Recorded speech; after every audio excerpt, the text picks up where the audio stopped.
everybody, and welcome to another episode from the Board Game Man. My name is Jamie Cloninger. Today we're going to go back to 2008 to the Game of Life. No, not just the regular Game of Life. Indiana Jones Collector's Edition Game of Life. Fortune or glory? Choose your path. Let's go to the gamer's table, and I'll show you how to play it.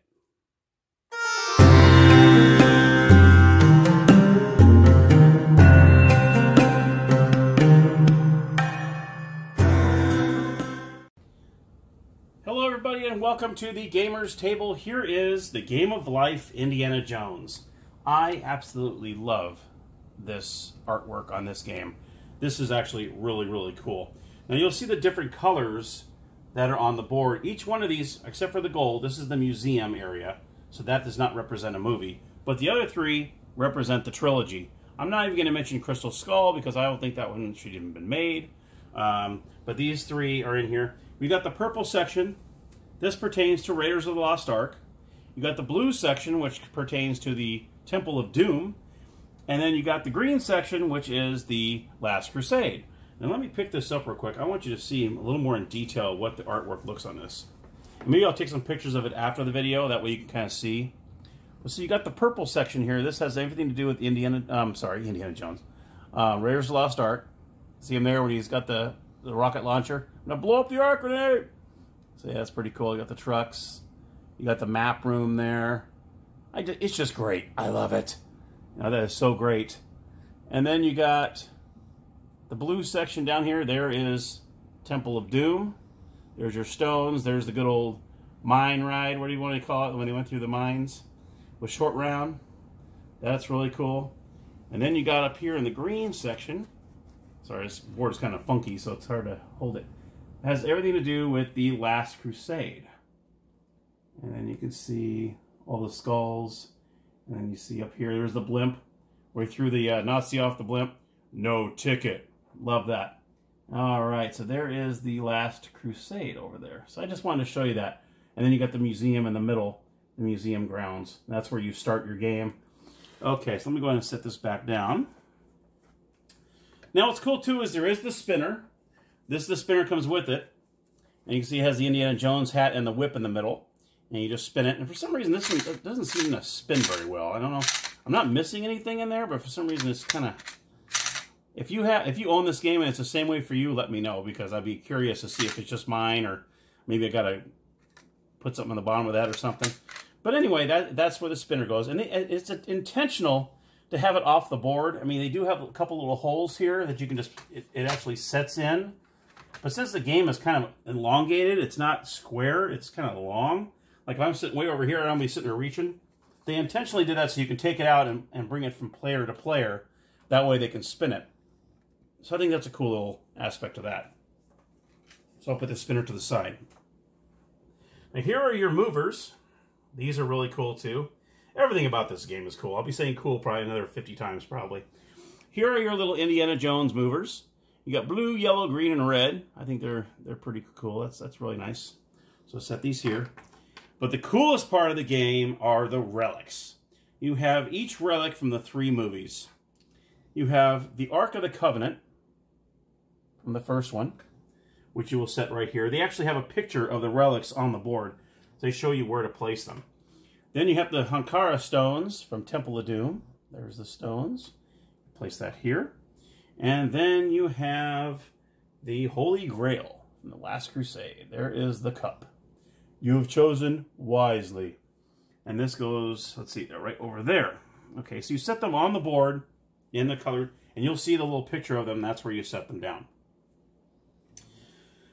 Every player gets a reference card. So it tells you, kind of helps you along. Like at the end of the game, how do you count all your money? Because the end of the game is pretty much whoever has the most amount of money at the end of the game wins. And you add up by getting life tiles, the relics, you gain money along the way. If you have life tiles and you stop by the museum, you can cash them out, that kind of thing. So it's actually, I'll talk about that in a moment too. But this is kind of nice to tell you about stealing from other players. If you land on a trap space, it gives you a little help, a little reference card. And it's 2 to 4 players. So that's why they have 4 of them here. So every player gets one of these. Just in case they because this is not your typical Game of Life. And I think that's what I like about this. I don't mind the regular Life. I haven't played Life in a long time, actually.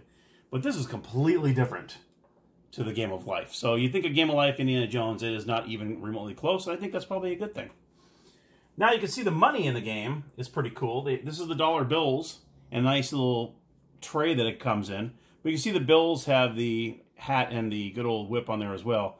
It comes in $5, $10, $20, $50, and $100,000 increments. So that's pretty cool as well. And then you have these life cards is what they call these. I think these are, let's see, what exactly do they call these? These are called the, let's see, so I can call them life tiles. Yeah, I was right. And you have these little life tiles that have different dollar amounts underneath. Okay, they have these little dollar amounts. And it tells you like the Dagger of Atreus, Terracotta Horse. They have all sorts of little things you can pick up along the way. Temple Relief Sculpture and so on. And these are color-coded as well. You'll see they have blue little arrows, they have purple, and they have green. So you're going to place these in the corresponding areas. So you got the purple goes here, that goes Raiders, and this one goes in Temple of Doom. Or, I'm sorry, in Last Crusade. So you put those in those areas. Or you can keep them down below, whatever you feel comfortable doing. And they also have these partner cards. The partner cards, you can collect these along the way. There is no minimum or maximum that you can have. These are also color-coded. So in the green area, you get 4. Purple area, you get 3. Blue area, you get 2. And let me show you who the partners are. You got good old Willie Scott. You got good old Willie. Then you got Short Round. And you got Salah. And Mark Marion. Got Marion there. Marcus Brody. Then you got Salah again. He's actually in 2 different ones, so that's why they have him twice, along with Marcus Brody. And you can have both of them. So you can have a Marcus from one and Marcus from the other side. There is no, you can have duplicates. Professor Henry Jones Sr.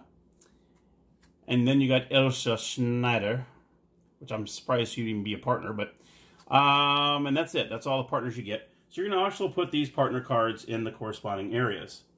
So I can put like the green, we'll put there, we'll put the purple here. Actually, I'm just going to put underneath. I'll put the blue underneath like that. There we go. There's not much really area you can really set those down.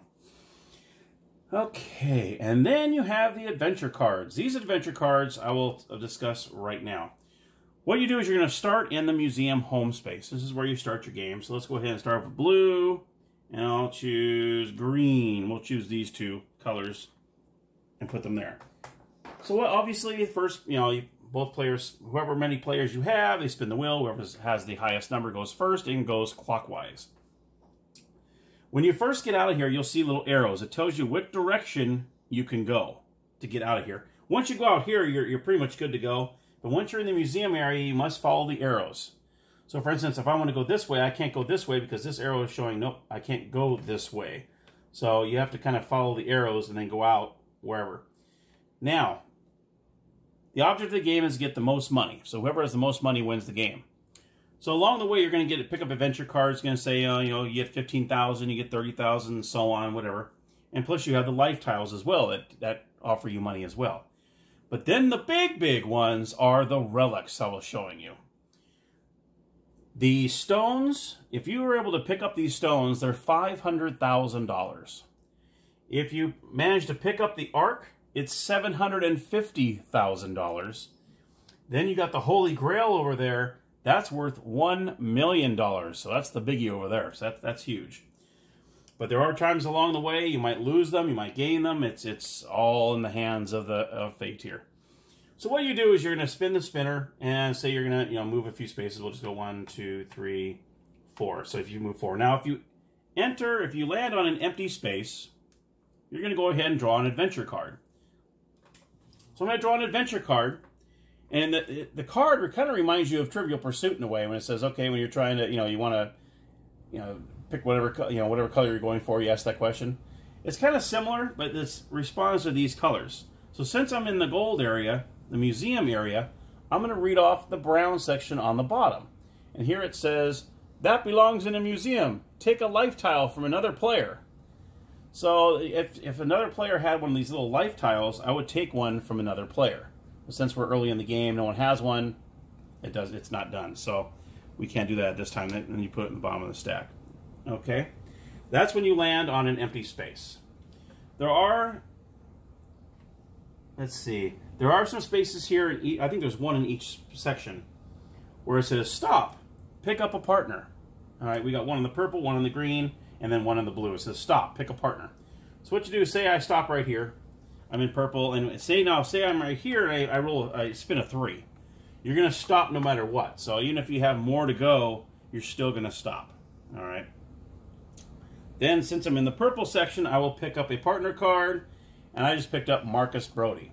Now what he does, it says when you stop on the university home space, instead of turning in a life tile for half its value, you may turn it in for full value. Now let me go ahead and discuss that as well, because I have not discussed that as well. Actually, that's a really good card. So what happens is during the game, when you pick up life tiles, say you land on an adventure card and it tells you, let's see here, let me show you. Yeah, it says like for instance here, you steal a biplane and find a stolen artifact in the cockpit. Draw 1 life tile. Let's see, I'm in the green section. So what I would do is I would go ahead and go to the green section and pick up a life tile. I just picked up the Battle Axe of Leif Erikson. Okay, it's worth $200,000. Now, if I want to, I can go ahead and make my way back to the museum and cash it out. As soon as I land on the home space, you're able to do that. Now, if you land on the museum, okay, you will get half of the amount that's on the card if you turn it in before the game is over. Okay. Now, if you hang on to these till the end of the game, you get the full value. But if you turn it in the middle of the game, you get half of that. So if I were to get this card and go, oh, and I scurry back to the museum, I'll get $100,000 for this life tile. And after you use the life tile in the game, it is out of the game. So you don't put it underneath the stack anymore. It's out of the game, period. The reason why you might want to do that is because along the way, if a player lands on your spot, say I'm right here, and you come along and go, uh-oh, you can challenge this player to steal either a relic, which is even worse, because how much those are worth, or you can steal a life tile. Now, how that happens is you don't draw any kind of cards. What you do is each of you spins the spinner.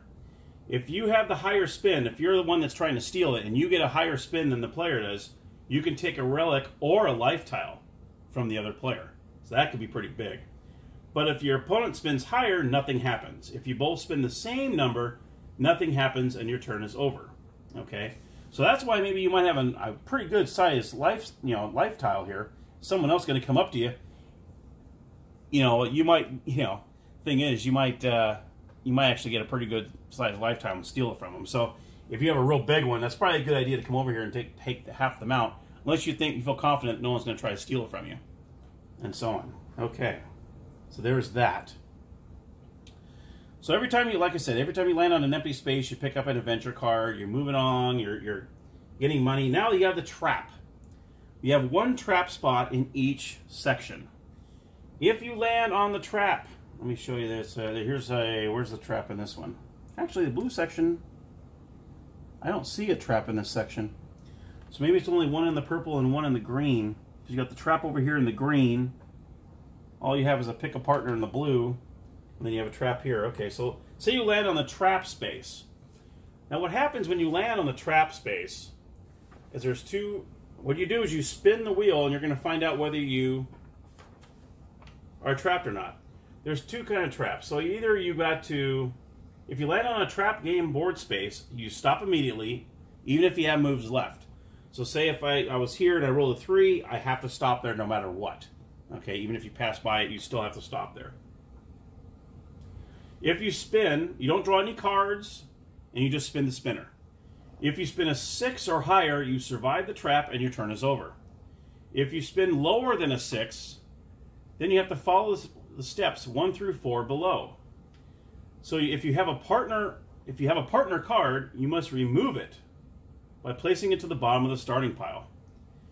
If there are no piles left, then you start a new pile. If you do not have a partner card, you lose a relic. That's pretty big right there. That's really huge. So if you don't have a partner card, you lose a relic, and then you go back, and then you place the relic back on its space. So say you had the Ark of the Covenant, you landed on a trap, You don't have a partner card, well, guess what? The arc is going to go back to where it was before. Or if you don't have a partner or a relic, you have to give up one of your life tiles. Then you got to place it back into the life tile pile and shuffle them. So it does so when you do lose the life tile, you do put it back in there. The only time you don't is when you actually cash it out, then it goes out of the game. If you can't do any of those steps, 1 through 3, okay? Now, if you don't have a partner, you don't have a relic, and you don't have any life tiles, then you have to move your pawn back to the museum home space. Okay, so that's the four things that can happen to you if you land on a trap space, which eventually you will. I mean, there's going to be times when you might. So that's very interesting. And the reason why you kind of have to go this way, because I noticed on these, the trap. I'm sorry, the trap is the bridge in the Temple of Doom. I just noticed that it says trap right here. So if you land on the rope bridge, that's a trap as well. So there is a trap in each section. It's heading towards a relic. So now I see why they have the trap in there. You have to stop. Like for instance, for the Last Crusade, you have to go up and around in order to get that. But there's the trap right there, right before the relic. So if you want to go to these relics, that's when you're going to hit those traps. So now I understand. It's like, why would you want to go that way if there's a trap? Well, because that's on the way to the relic. So now I understand after looking at that. Okay. Now the interesting way how this game ends. You're probably wondering, okay, how does this game end if you're going to be going around and getting money and you're picking up life tiles and relics and you're coming back to the home space, whatever. There's special event cards. These special event cards are pretty important. There's only 5 in the game. There's only 5 of them. And the adventure cards will usually tell you, pick up in it a special event. So what you do is there's 5 different ones. Here's an example of one of them. You've done your country a great service and we thank you. And we trust you found the settlement satisfactory. You received $200,000 from the investment fund. So a lot of these are good. When it ends is when you draw this card just out of the blue. It says, game ends. This expedition has come to a close. Who has managed to obtain fortune and glory? Refer to the survival card titled How to Win, which is this little card here in the back says How to Win. Then ride your elephant, horse, or plane off into the sunset, but don't get too comfortable. Your next adventure may be sooner than you think. So the game ends when someone actually grabs the special event card. It says game ends. So there is no, well, when you do this, or when the tiles run out, or an adventure card. No, it's when someone actually draws a special event card and it says game ends. Then the game ends right then and there. Then what you do is you tally up all the cash that you've accumulated. You actually count all the life tiles you had, accumulate all those dollars, and any relics that you might have. And you total all that up, and at the end of the game, whoever has the most money tallied up between life tiles, cash, and relics wins the game. And there you have it. The Game of Life Indiana Jones version. How different is that? I mean, it's not like you just, okay, you go to the end of the game and whoever wins, wins. It's just a sporadic pickup of the card, special event card. Hey, guess what? Game's over. So I think that aspect is actually pretty cool. You never know when the game's going to end. You're trying to get as much money as you can, trying to get to that relic, trying to get that life card, trying to get back to, I mean, I love how different it is. So it's really, really cool. So if you like the episode, please click on the like button down below. Click on the subscribe button along with the notification bell. That way you're notified of any future upcoming uploads. And until next time, happy gaming!